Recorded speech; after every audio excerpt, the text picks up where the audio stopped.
Welcome to the Deep Dive.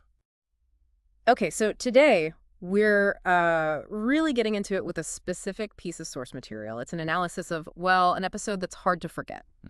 The very first episode of Black Mirror, the National Anthem. Yeah, that one definitely makes an impression. So our goal here in this deep dive is to pull out the key ideas, the arguments from this analysis, really help you understand not just, the plot, but what the source says are the episode's big takeaways about, well, us, society, media. And look, we can't really ease into this one. We have to just say it. The central thing, it's the episode where the British Prime Minister is forced into this degrading act with a pig live on TV. Yeah. The source material calls it absurd, deeply uncomfortable, and maybe, just maybe, the most audacious series premiere ever.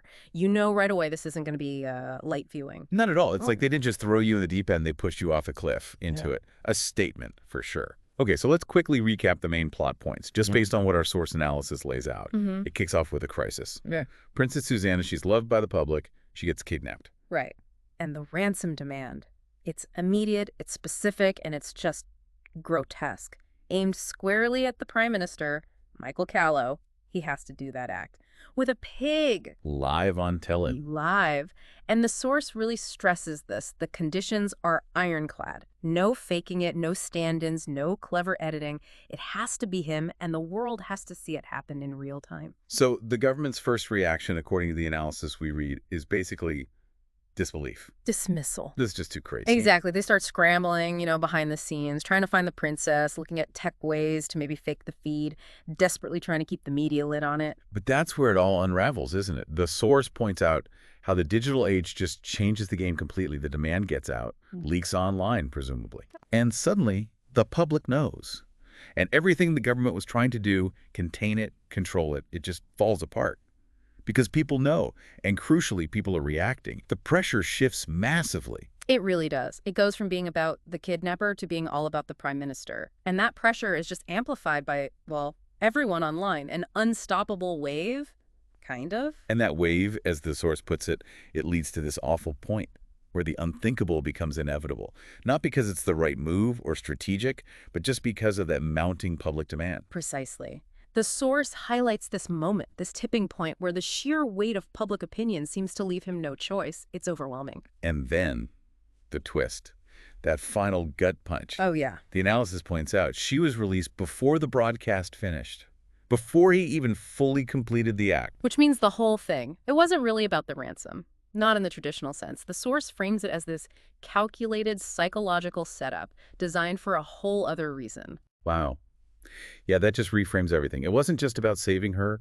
It was about watching him, watching the reaction. Okay, so let's dig into the themes our source material pulls out. Where does the analysis say we should start? I think the biggest one, the one the source really focuses on, is this idea of public opinion as a weapon. It highlights that contrast. Initially the government sees the demand as ludicrous, something they can manage. Right. But the second it hits the internet, goes viral, that same demand transforms into this incredibly powerful, uncontrollable force, a weapon, essentially. It's kind of scary how the source describes that power shift. Once it's out there, people aren't just observing, they're reacting viscerally, demanding something happens. Yeah, and that ties right into the source's next point about democracy, or maybe the perception of democracy, getting hijacked. Hijacked by perception. How so? Well, the analysis argues that the Prime Minister stops making decisions based on, normal politics or ethics or even the sheer horror of the demand itself. Instead, the source says he ends up basically answering to Twitter, to the 24-hour news cycle. His choices become about managing the outrage, managing his image in real time rather than, governing. It's a really potent idea from the source that the internet's mood becomes the real power. And the analysis also captures something pretty terrifying about how fast public opinion flips. Oh, definitely. The speed, going from this is disgusting, it can't happen, to, well, he has to do it for her. It's chilling. The source uses this phrase, the mob becomes the moral compass. It's like this immediate emotional collective reaction just steamrolls over everything else. Any kind of reasoned debate, ethics, even basic decency. Yeah. The analysis points out how that outrage kind of morphs into this weird, dark form of entertainment. The victim becomes an actor, forced onto the stage by the crowd. And we shouldn't forget the media's role in all this, which the source touches on too. It mentions how some journalists are portrayed less interested in the kidnapped princess, more about getting the scoop, the actual footage. Right, the big story. That pursuit of the sensational, it just pours fuel on the fire, doesn't it? It really makes you question, as the analysis suggests, who's really responsible here? Is it just the kidnapper? Or is it the whole system, the public, the media, creating this environment where the unthinkable isn't just demanded, but becomes, well, like the source says, inevitable? Okay, now, this is interesting. Our source material argues that the National Anthem, even though it aired way back in 2011, it feels almost predictive now. Yeah, that's a strong point in the analysis. Back then, it seemed like really extreme satire, almost absurd, too grotesque to be real, you know? Totally. But looking back at it now, like the source suggests, through today's lens, it feels, eerily prescient is the word the source uses. Predictive. You can see why, though. The source points to how fast real-world outrage does blow up now, fueled by social media. We see it all the time. Something goes viral, fury erupts in hours, shapes everything. Absolutely. And the analysis connects that directly to how politicians today often seem caught in this reactive loop, responding to the latest tweet storm or headline rather than sticking to, policy or principles. It's all about controlling the narrative. And there's the tech angle, too, right? Which wasn't quite there in 2011, but feels so relevant now. The source mentions deepfakes, how fast misinformation spreads online. The idea that a damaging scenario, maybe not this specific, but something coercive, could be manufactured, go viral, and just become reality in people's minds. Yeah. It doesn't feel like science fiction anymore, does it? No, not at all. It's like the episode in its sheer craziness tapped into something real about, well, the dark side of being connected and how we act under pressure collectively. Talking about moments that stick with you, our source identifies a specific scene as the episode's big WTF moment. Yeah, I think I know the one. For the analysis, and probably for a lot of us watching, it's that sequence showing the streets, how quiet they are. Yes, eerily silent outside. Empty. Why? Because everyone is inside, glued to a screen, waiting to watch this mandated horror show. It's such a stark image, and the analysis really hammers this point.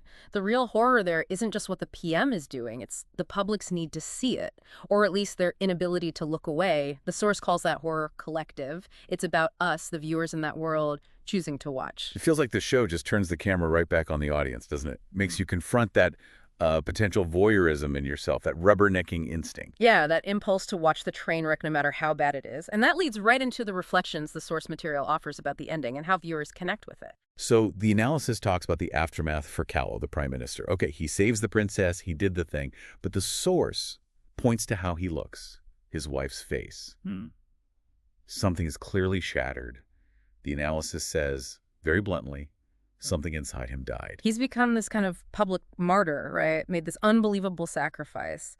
But the source highlights something chilling about the end. Pretty much straight away, everyone just moves on. Right. The trauma, the cost is just swept under the rug. Society got what it demanded, and the personal damage is just ignored, glossed over. And then the source quotes this specific reaction. Someone apparently said that really resonated with the analysis. It's powerful. The most disturbing part is that if this happened in real life, we'd probably watch too. Maybe not proudly, but we'd be watching. Wow. That's incredibly honest, isn't it? Just pause and think about that for a second. The episode holds up that mirror, and that potential reaction, maybe quiet, maybe ashamed, but still watching it feels like it reflects something uncomfortable about us, doesn't it? Especially now, soaked in media and spectacle. It really hits home. It feels like tapping into something we might recognize, even reluctantly, about ourselves in this digital age. And the source wraps up its analysis by saying, this is kind of Black Mirror's genius. It's power. It doesn't just make up scary future tech. No. Instead, the source says it shines a light on who we already are. It takes our existing tendencies, voyeurism, judgment, mob mentality, need for entertainment, and just amplifies them through technology. Exactly. It shows us what those parts of us look like when you give them the tools of modern media, of instant connection. It's not inventing horror, it's reflecting it. And by doing that, so brutally, right from the start, this episode really sets the stage for the whole series. It establishes that unique Black Mirror feel. Yeah, the analysis definitely positions the National Anthem as the episode that lays down the show's DNA. That mix of dark, sometimes absurd satire, sharp social critique about tech and human flaws, and just a willingness to go to really uncomfortable places. It tells you what you're in for. Now, easing you in gently with this one, it was a mission statement with a sledgehammer, basically. Okay, so as we wrap up this deep dive, let's leave you with something to chew on, building on what the source analysis discussed. We've talked about that collective urge to watch, how fast outrage spreads, how perception can just bulldoze reason. Think about this. How easily can that same pressure, that demand for spectacle, that quick judgment we see online constantly, how easily can it distort things in our world, force actions? Why is that impulse to witness, even awful things, so strong in us? Yeah, reflect on that final line the source material highlights about this episode and maybe the whole show. The future isn't coming, it's already here. What does that really mean for how you engage with media, how you react online, how you're part of that collective conversation? It's a heavy question, maybe no easy answers, but the source suggests it's one we really need to grapple with. Right. Yeah. Okay, next time, we're staying with Black Mirror, but shifting focus quite a bit. We're doing a deep dive into 15 million merits. Ah, yes. A very different flavor of dystopia, that one. All bright lights, cycling for your life, those awful talent shows. It's a really sharp look at how everything becomes a commodity. Even rebellion, even authenticity. Yeah, it's another one packed with satire, some genuinely heartbreaking moments, and this sort of chilling vision of, well, selling your soul for a bit of attention. Feels maybe a bit too close to home now, perhaps. Looking forward to unpacking that one with you. Thanks for joining this deep dive. Yeah, thanks for listening. And remember, the future isn't coming. It's already here.